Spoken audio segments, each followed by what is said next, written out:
Well, Cheryl, according to reports, the United States saw a troubling rise in suicide rates last year, 14.7 per every 100,000 people. And there's been a 30% increase since 20 years ago.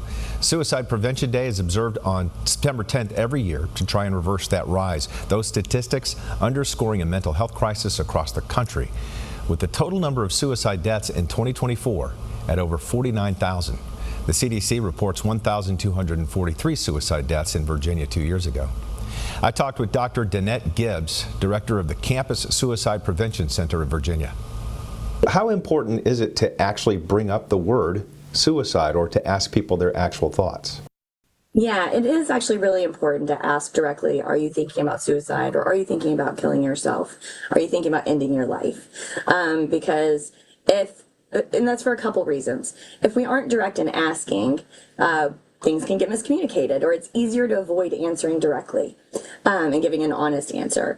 Also, when we don't ask directly, it communicates that we're uncomfortable talking about it, and it's an uncomfortable topic. Well, the National Institute of Mental Health says some of these behaviors could be signs that someone is thinking about suicide. First, talking about great guilt or shame and being a burden to others. Next, showing signs of being extremely sad, more anxious, agitated, or full of rage, and withdrawing from friends, taking dangerous risks, and using drugs or alcohol more often.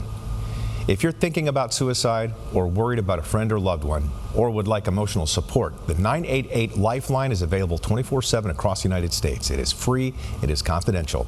You can call or text 988 or visit 988lifeline.org.